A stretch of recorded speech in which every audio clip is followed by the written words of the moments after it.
네, 성경 말씀 보겠습니다. 성경 말씀은 구약성경 시편 107편 1절에서 9절 말씀입니다. 제가 읽겠습니다. 하나님께서 주신 말씀입니다.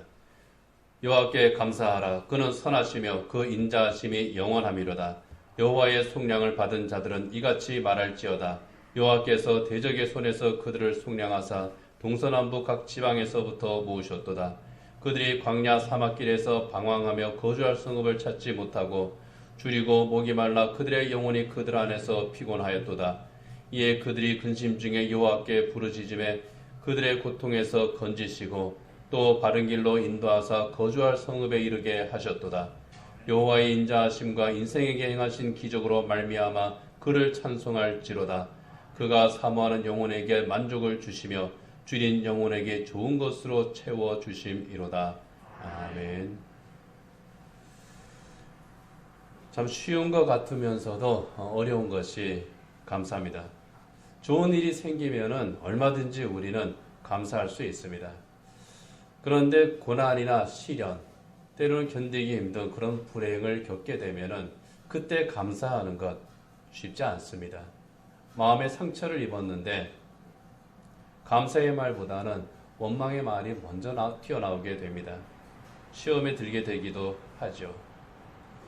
그런데 고난과 시련 가운데에서 또 감사하는 그런 사람들, 참 감사의 말이 나오지 않을 것 같은데 감사하는 그런 사람들이 있습니다. 세월호 참사 때에 아들을 먼저 하늘나라로 보낸 아버지가 있습니다. 돌아가신 대통령하고 같은 이름을 가진 분인데 김영삼이라고 하는 분입니다. 아들을 먼저 하늘나라로 보내고 하나님 앞에 감사의 기도를 드렸습니다.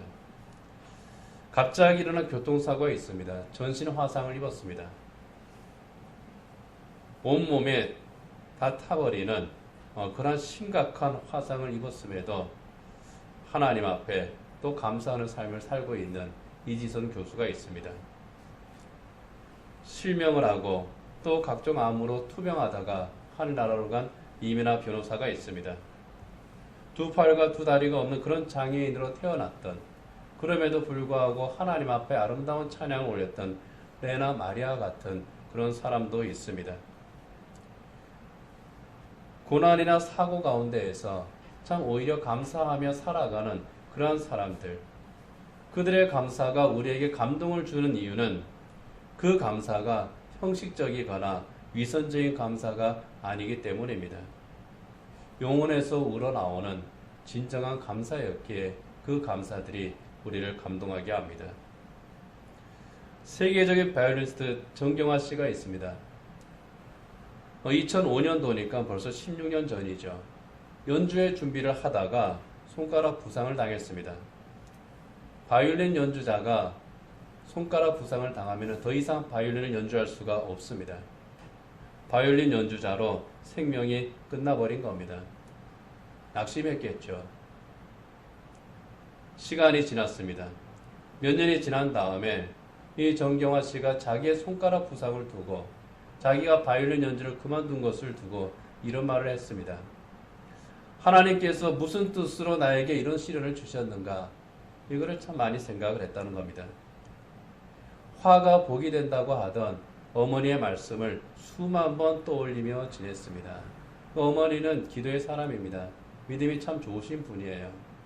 하나님께서 너가 이런 시련을 당하는 것, 너가 이렇게 화를 겪는 것, 하나님께서 너를 망가뜨리려고 하는 것이 아니라 하나님께서 가지고 계신 귀한 뜻이 있다. 너에게 복을 주시기 위한 하나님의 놀라우신 뜻이 있다. 그런 뜻입니다. 그 어머니 말씀을 수만 번 떠올리면서 지냈다고 하는 것은 생각이 왔다 갔다고 했던 그런 뜻입니다. 어머니가 그런 말을 했다고 해서 곧바로 이건 하나님께서 나에게 복을 주시기 위해서 그런 거야. 할렐루야 찬송하면서 하나님 앞에 감사하지는 못했다는 겁니다. 갈등이 있었죠. 그 갈등의 시간을 지나면서 다시는 바이올린을 연주하지 못하는 그러한 삶을 살아가면서 정말 절망의 나락으로 떨어지는 세상을 잃은 것 같은 그러한 일을 겪으면서 깨달은 것이 있다는 겁니다. 손가락 부상으로 잃은 것보다 하나님께로부터 받은 은혜가 더 크구나. 그것을 자기가 깨달았다는 거예요. 그러면서 인터뷰에서 이렇게 마무리를 지었습니다. 믿는 사람은 감사가 첫째입니다. 감사하고 사랑. 이 두 가지입니다. 그 두 가지가 자기를 회복시켰다고 하는 거죠. 고난과 시련 가운데에서 이렇게 감사할 수 있는 이유 어디에 있겠습니까? 원망하는 것보다는 감사하는 것이 더 낫기 때문이었겠습니까? 부정적인 생각보다는 긍정적인 생각을 가지고 사는 것이 더 낫기 때문이었겠습니까? 물론 그런 면도 없잖아 있을 수 있겠죠. 그렇지만은 이분들이 고난과 시련 가운데에서 원망보다 오히려 감사할 수 있었던 그 가장 큰 이유는 그 고통 가운데에서 하나님을 만났기 때문입니다. 정말 내가 사랑하는 사람을 잃었습니다. 불의의 사고로 죽을 뻔했습니다. 인생이 망가졌어요. 생각지도 못한 불치병에 걸렸습니다. 열심히 사업을 하고 있었는데 어느 날 사업에 실패했습니다. 내가 믿고 있었던 정말 신뢰하던 사람에게 배신을 당했습니다. 그 삶이 지옥이죠. 성경에서는 이 지옥과 같은 삶을 수월이라고 말합니다. 수월과 같은 그 절망의 자리에서 나 혼자 그 어둠 속에 내던져진 것 같은 그러한 자리인데 그곳에서 한 가지를 발견합니다. 그곳에 내 곁에 계신 분을 발견합니다. 그 절망의 자리에 나와 함께 계시면서 내 신음을 들으시는 분, 그리고 내 손을 잡아주시는 분, 하나님을 이들이 만났기 때문입니다. 수월은요, 한번 들어가면 나올 수 없는 그런 곳입니다. 어둠이에요. 무덤이나 지옥을 가리키는 그러한 말입니다. 영원한 단절과 절망의 장소, 그것이 수월입니다. 이 절망의 수월에 있을 때 그 수월에 먹히지를 않는 겁니다. 수월은 완전히 삼켜버리려고 하는데 완전한 절망으로 밀어뜨리려고 하는데 하나님과 단절시키려고 하는데 그곳에서 오히려 하나님의 손을 더 굳게 붙잡을 수 있었다는 겁니다. 수월에서 하나님을 바라볼 수 있는 것. 이게 그들의 복이었습니다. 수월에서 하나님을 바라볼 수 있는 이유. 하나님께서 그곳에 있어서도 나를 만나주시기 때문입니다. 시편 139편 8절에 10절에 보면은요. 내가 하늘에 올라갈지라도 거기 계시며 수월에 내 자리를 펼지라도 거기 계시니이다. 내가 새벽 날개를 치며 바다 끝에 가서 거주할지라도 거기서도 주의 손이 나를 인도하시며 주의 오른손이 나를 붙드시리이다. 내가 새벽 날개를 치며 바다 끝에 가서 거주한다고 하는 것은 이 세상의 끝이라는 겁니다. 수월은 절망의 밑바닥이에요. 저 바다 끝은 내가 하나님으로부터 멀어질 수 있는 최대한 멀어질 수 있는 그 거리예요. 그런데 거기에도 하나님께서 계시더라는 겁니다. 거기서도 하나님의 손이 나를 인도하시고 나를 붙드시더라는 거예요. 수월의 자리에도 그곳에 계시면서 여전히 나를 사랑하시고 나를 붙드시는 하나님, 그 하나님을 바라보고 그 하나님께 기도할 수 있기 때문입니다. 그래서 시편 116편 3절이나 4절에서는 이렇게 고백합니다. 사망의 줄이 나를 두르고 수월의 고통이 내게 이르므로 내가 환난과 슬픔을 만났을 때에 내가 여호와의 이름으로 기도하기를 여호와여 주께 구하오니 내 영혼을 건지소서 하였도다. 그곳에서 내가 그 수월의 고통이 이르는 바로 그곳에서 사망의 사슬에 묶인 바로 그곳에서 환난과 슬픔이 있는 바로 그 자리에서 내가 하나님의 이름으로 기도합니다. 그곳에 계시는 하나님을 발견한 자만이 할 수 있는 귀한 은혜죠. 그곳에서 내가 잃어버린 것보다 하나님께로부터 받은 은혜가 더 큰 것을 발견합니다. 어둠 속에서 빛을 발견하는 거죠. 그리고 그 빛이 나를 하나님의 은혜의 보좌 앞으로 이끌어 줍니다. 하나님의 은혜의 보좌 앞에서 하나님, 제가 여기 있나이다. 나를 도우소서. 내 영혼을 살펴주소서 기도하는 겁니다. 수월과 같은 환난과 슬픔이 있습니다. 고통과 절망의 자리가 있습니다. 그곳에서 이 어둠의 영 사탄은 우리에게 유혹하죠. 왜 나에게만 이런 불행이 닥치는가? 낙심하고 원망하는 마음을 일으킵니다. 그런데 그곳에서 하나님을 발견하는 자, 그 마음이 없어지고 오히려 감사할 수 있는 겁니다. 그리고 그 감사가 기적을 일으키는 거죠. 오늘 시편 107편은 바로 그러한 사람들의 고백입니다. 오늘 우리가 읽은 성경 시편 107편은요. 이스라엘 민족이 70년 동안 바벨론의 포로 생활을 했을 때 이 바벨론 유스라고 하는 그 포로기가 끝나고 다시 돌아온 사람들이 성전에 올라가면서 하나님 앞에 감사하면서 불렀던 찬양입니다. 그 지나간 시간들을 돌아보면서 하나님께서 이스라엘 민족을 불렀던 그때로부터 지금까지 그 모든 것들을 돌아보면서 자기 자신들의 삶을 돌아보면서 정말 수월 같은 절망의 자리에 있던 바로 그 사람들이 이제 하나님 앞으로 다시 돌아올 때에 하나님께로부터 받은 그 모든 사랑과 은혜를 깨닫고 감사하면서 불렀던 신앙 고백의 노래인 겁니다. 그래서 1절에서부터 하나님 앞에 감사의 노래로 시작합니다. 여호와께 감사하라. 그는 선하시며 그 인자하심이 영원함이로다. 우리가 하나님 앞에 감사의 찬양을 올립시다. 여기에 감사라는 말의 그 히브리 원문을 보면은 감사에 그냥 말로 감사하는 것이 아니라 찬양으로 감사하자, 그런 뉘앙스가 있는 말입니다. 하나님 앞에 찬송의 노래, 감사의 찬송을 부르자, 그런 뜻이죠. 이 시편 107편 전체를 보면은 하나님 앞에 감사해야 될 이유를 크게 5가지로 고백을 합니다. 제 주보에는 6가지 오타를 냈네요. 그 첫 번째는 하나님께서 은혜로 구원하셨기 때문입니다.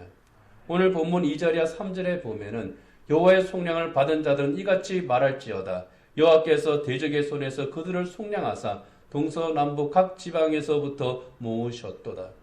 하나님께서 속량한 자, 하나님께서 값을 치르고 구원한 바로 그 사람들,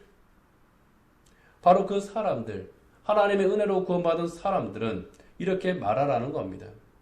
여호와께서 대적의 손에서, 원수의 손에서, 그들을 멸망시키려고 하는 자들의 손에서, 핍박하는 자들의 손에서 그들을 대속하셨고, 그들을 동서남북 각 지방에서 흩어져 있는 그 모든 곳에서 하나님께서 다 모으셨다.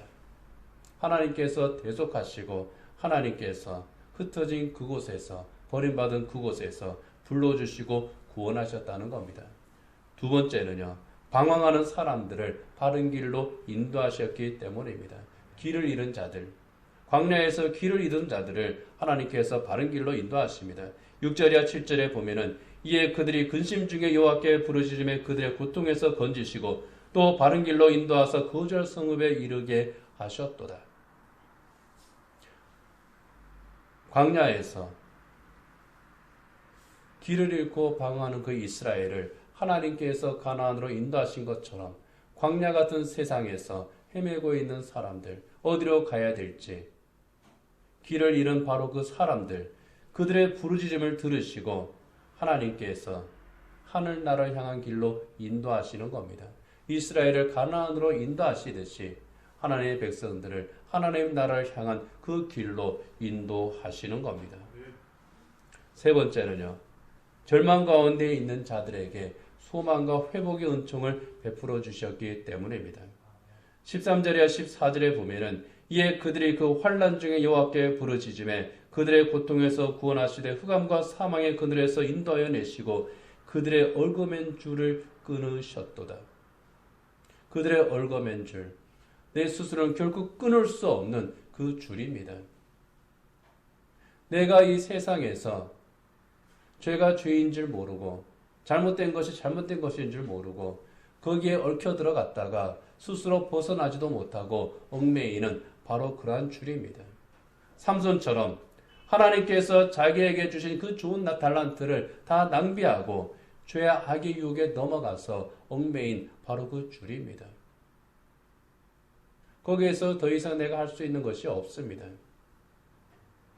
아, 나는 이제 실패한 인생이구나. 나는 이제 돌이킬 것이 없구나.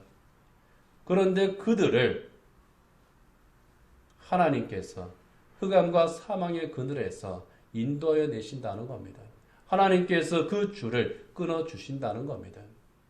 하나님 앞에 돌아올 때 다시 회복의 은총을 베풀어 주심을 의미합니다.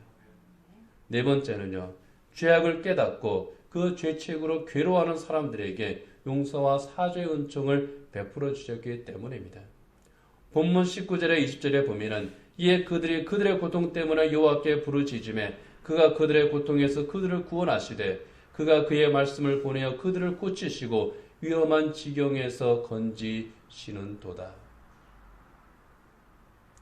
하나님은 실패한 자들의 하나님이시라고 하는 그런 말이 있죠. 이 세상을 살면서 믿음의 길을 걸어가면서 언제나 좋은 믿음으로 살아가지는 못합니다. 어떻게 보면은 정말 저 하늘나라를 향한 그 길을 아주 똑바로 한치도 어그러지지 않고 그냥 똑바로 갈 수 있는 사람은 정말 복받은 사람입니다. 그렇지만 대부분의 경우에는 좀 흔들리면서 비틀거리면서 탈선하면서 그러면서 가는 것 같아요. 믿음의 길을 가면서 실수하기도 합니다. 어리석은 선택을 하기도 합니다. 세상의 유혹에 이렇게 내가 넘어가 버리기도 합니다. 때로는 돌이킬 수 없는 잘못을 저지르기도 하고요. 실패의 길을 걸어가기도 합니다. 그러면서 그 영혼이 정말 하나님으로부터 점점 더 멀어지는 거죠. 육적인 실패에서, 신앙의 실패에서 영적인 실패로까지 나아가기도 합니다. 그런데 하나님께서는 그 실패한 사람을 그냥 내버려 두지 않으신다는 겁니다. 세상에서는 실패하면 끝입니다. 그렇지만 하나님께서는 그 실패한 자를 버리지 않으십니다. 세상에서는 실패한 자에게 낙인을 찍습니다. 너는 패배자라고 낙인을 찍습니다. 그러나 하나님께서는 내가 긍휼을 베풀 대상이라고 바라보십니다. 세상에서는 한번 탈선하면 다시 돌아갈 수 없는 그런 길들이 있습니다. 그러나 하나님께서는 언제든지 돌아올 수 있는 길을 열어주고 계십니다. 하나님께서는 그들의 영혼을 하나님의 말씀 가운데에서 고치고 회복시켜 주시는 겁니다. 그래서 하나님은 실패한 자의 하나님이신 겁니다. 아, 나는 이제 하나님 앞에 돌아갈 수 없어. 아닙니다. 내가 좀 더 내 생활을 정리한 다음에 하나님 앞에 돌아갈게. 아닙니다. 내가 깨닫는 바로 그 자리가 하나님 앞에 돌아가는 자리입니다. 내가 실패를 인정하는 바로 그 자리가, 내 죄악을 인정하는 바로 그 자리가 하나님 앞으로 다시 돌아갈 수 있는 바로 그 자리고, 그곳에서 하나님께서 그 말씀으로, 그 은혜로 치유해 주시고 회복하시고, 그래, 이제 너는 여기가 아니라 이쪽으로 옮겨온 사람이야, 점프시켜 주시는 겁니다. 다섯 번째는요, 불가항력적인 위험에 처한 자들을 그 두려움과 공포에서 건져주십니다. 참된 평안을 주시는 겁니다. 본문 29절에 30절에 보면은 광풍을 고요하게 하사 물결도 잔잔하게 하시는도다. 그들이 평온함으로 말미암아 기뻐하는 중에 여호와께서 그들이 바라는 항구로 인도하시는도다. 인생의 광풍을 고요하게 하시는 겁니다. 이 광풍이라고 하는 것은 내가 감당할 수 없는 그런 시련을 의미합니다. 바다에 배가 띄워져 있는데 배를 완전히 뒤집어 버릴 것 같은 그런 풍랑입니다. 그 앞에서는 포기하고 모든 것을 다 내려놓아야 될 것 같습니다. 그렇지만 하나님은 어떤 분이십니까? 광풍을 고요하게 하시고 물결도 잔잔하게 하시는 분입니다. 주님께서 명령하셨을 때에 거센 풍랑이 가라앉은 것과 같습니다. 하나님께서는 강을 변해서 광야가 되게 하시고 사막에 샘이 넘쳐 흐르게 하시는 하나님이시기 때문입니다. 그리고 하나님께서는 하나님의 백성을 하나님께서 인도하시는, 주님께서 기다리고 계시는 영광의 하늘나라 항구로 인도하시는 분이시기 때문입니다.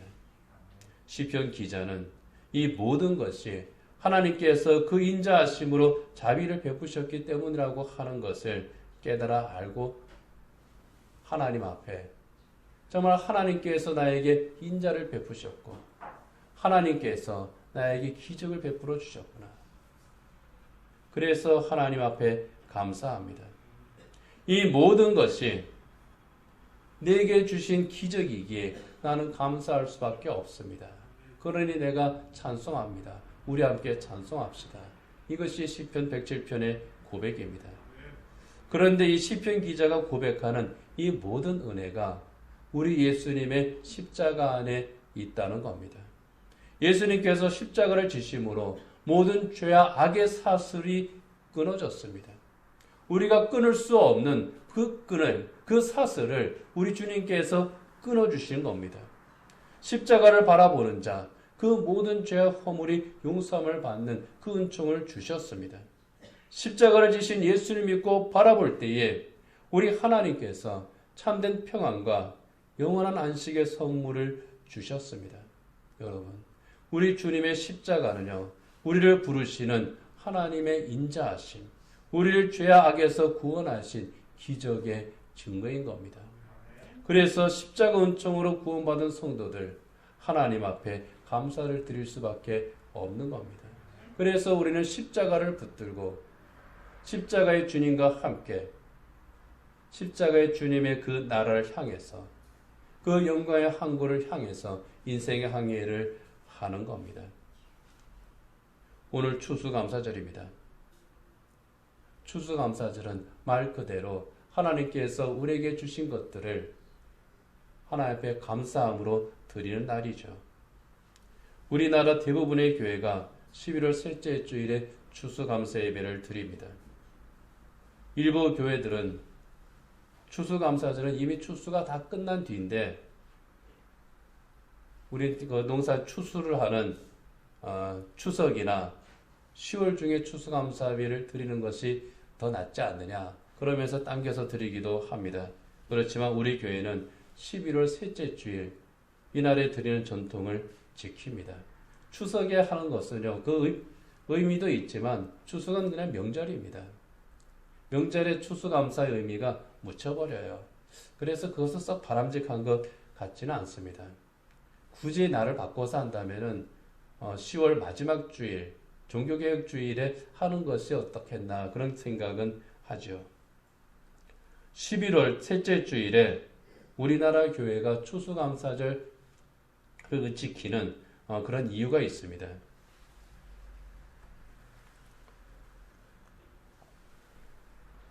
미국에서는 첫 추수감사절을 곡식을 거두고 또 그것을 그 청교도들의 이제 도와줬던 그런 아메리카 원주민들과 함께 그 잔치를 했던 하나님 앞에 감사 예배를 드렸던 거기에 기원을 두지만 우리나라의 첫 추수감사절은 거기에 기원을 두지를 않습니다. 첫 추수감사절을 제정할 때에 1900년대 초반에 그 선교사와 우리나라 교회 그 목사님들 지도자들이 아주 여러 번 의논을 했습니다. 누가 갑자기 이날 하자 그런 게 아니에요. 모여서 막 회의를 하면서 추수감사절을 제정한 겁니다. 그래서 처음 제정했을 때는 11월 11일에 하자고 그랬고요. 그 다음에 11월 셋째 수요일에 하자 그랬다가 그 다음에 11월 셋째 주일로 정리가 된 겁니다. 이 추수감사절을 함께 의논하면서 제일 중요하게 생각한 것이 뭐였느냐 하면은요, 복음입니다. 첫 공식 선교사였던 알렌이 우리나라에 왔던 날이 10월 26일입니다. 그리고 그 후에 선교사들이 또 계속해서 우리나라로 왔어요. 미국의 추수감사절은 11월 넷째 주 목요일이죠. 그래서 의논을 했습니다. 10월 26일과 11월 넷째 주일 목요일 그 사이에 그리고 선교사 한 분이 온 날이 있는데 그날 11월 11일 우리가 그날로 하자. 그랬다가 11월 셋째 주 수요일로 했다가 말씀드린 대로 셋째 주일로 지킵니다. 가장 중요하게 생각한 것은 선교사들이 언제 왔느냐. 선교사들이 복음의 추수꾼이 되어서 이 땅에 복음을 전하기 시작한 그때, 복음이 이 땅에 전해지고 구원의 열매가 맺기 시작한 바로 그때를 첫 추수감사절로 지킨 겁니다. 우리나라 교회 추수감사절, 초기 우리나라 교회 추수감사절은요, 이 땅에 복음이 들어와서 영혼 구원의 열매를 맺게 된 것에 대한 영적 추수감사의 의미가 강했습니다. 복음적인 의미가 있는 겁니다. 그리고 시기적으로 볼 때에도 한 해를 한 달 정도 남은 시점이죠. 이 시점에 지난 1년을 돌아봅니다. 그리고 하나님 앞에 감사하죠. 동시에 하나님 앞에서 우리를 성찰해 보니 우리가 부족한 것도 있고 모자란 것도 있고 부끄러운 것들도 있습니다. 그것들을 하나님 앞에서 정리하는 거예요. 그러면서 한 해를 복되게 마무리하자고 하는 그런 의미가 있습니다. 그 두 가지 이유로 우리 교회는 11월 셋째 주일 추수감사 예배를 그대로 지켜서 드립니다. 추수감사절입니다. 우리를 구원하시고 은혜를 베풀어 주신 그 하나님의 인자하심, 하나님께서 우리의 영혼을 구원하시고 정말 우리의 삶에 베푸르신 그 모든 기적들, 정말 그 하나님께서 행하신 그 일들을 하나하나 돌아보면서 감사를 드리는 그런 날이 되어야 되겠습니다. 그렇게 감사를 하면서 하나님 앞에서 우리의 삶을 드릴 수 있는 그런 귀한 날이 되기를 원합니다. 몇 년 전에 보은교회 목사님한테 들었던 이야기가 하나 있습니다. 참 인상적인 그런 그 이야기여서 제가 말씀드린 걸로 기억을 하고 있습니다. 그 교회에 평생을 이발사로 살던 분이 있습니다.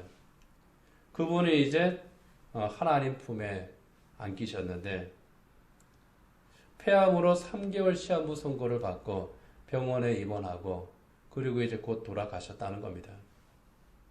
병원에 계실 때에 그 장로님을 목사님이 여러 번 신방을 했습니다. 그런데 임종하시기 바로 얼마 전에 자기는 참 감사한 삶을 살아왔습니다. 그러더라는 겁니다.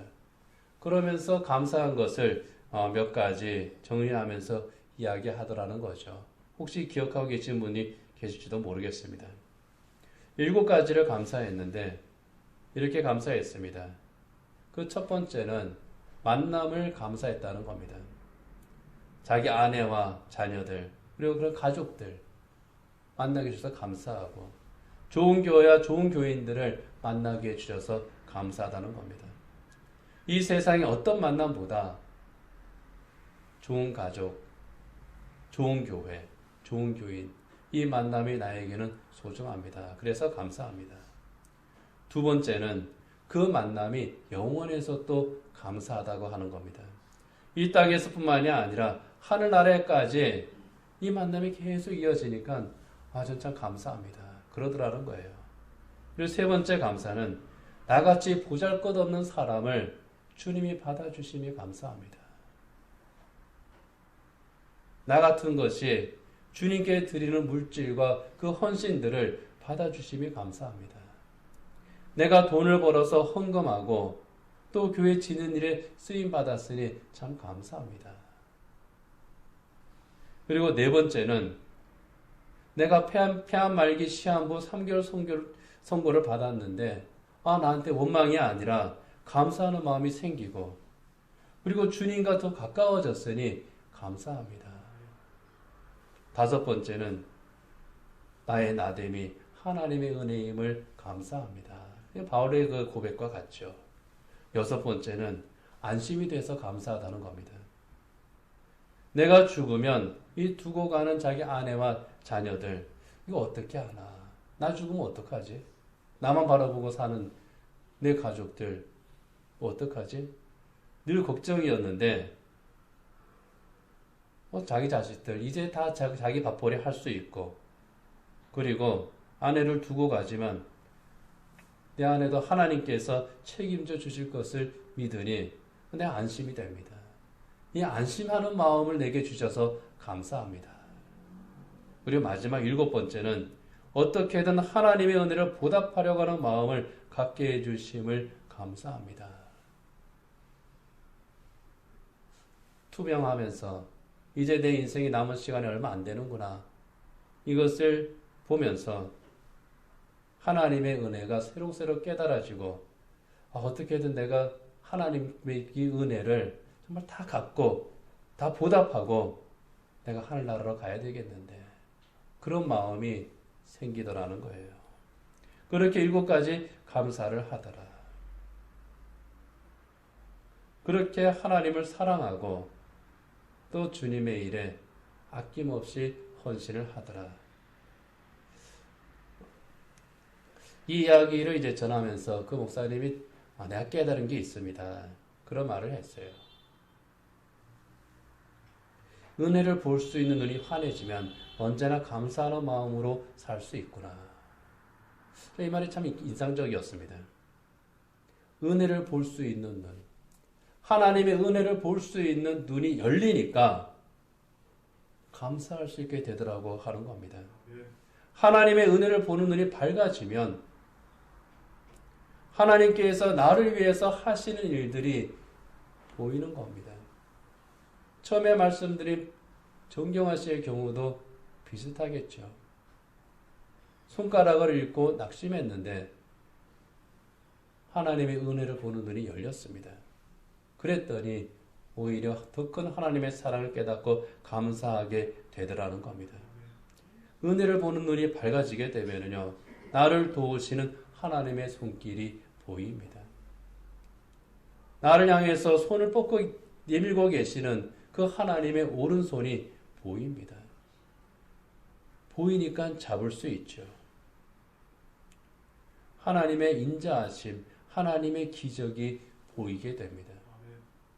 그럴 때에 은혜에 감사하는 삶을 살게 되죠. 십자가의 예수님을 그 생명까지 나를 위해서 아낌없이 주셨던 이 하나님의 은혜를 깨닫게 됩니다. 언제나 하나님 앞에 감사하며 살 수 있죠. 하나님께서 나에게 정말 모든 것 주셨구나. 그러니 나 또한 내 모든 것 하나님께 드리겠습니다. 그렇게 살 수가 있는 겁니다. 그럴 때에 범사에 감사할 수 있는 거죠. 기쁠 때 기쁨 주셨으니 감사하죠.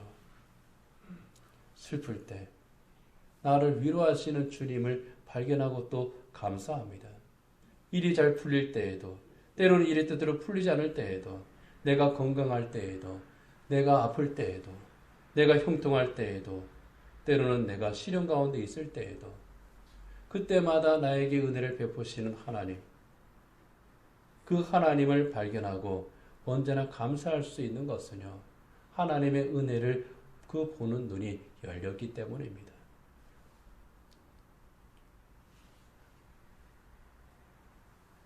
하나님의 인자하심이 나를 향하시고 하나님의 능력의 손이 나를 붙드시고 하나님께서 내 삶의 기적을 베풀어 주신다는 것을 볼 수 있는 눈이 열리게 될 때에 이 마음이 주님 앞에 열리는 겁니다. 인색과 마음이 사라집니다. 억지로 하나님 앞에 드리는 것이 사라집니다. 기쁨과 감사함으로 하나님 앞에 나아오고요. 기쁨과 감사함으로 하나님 앞에 예물을 드리고 찬양하면서 하나님께서 나를 통해서 이루고자 하시는 그 일에 우리가 헌신할 수가 있는 겁니다. 그 하나님의 백성에게 하나님께서 복을 주시죠. 본문 9절의 말씀처럼 사모하는 영혼에게 만족을 주시고 줄인 영혼에게 좋은 것으로 채워주시는 그 복을 주시는 겁니다.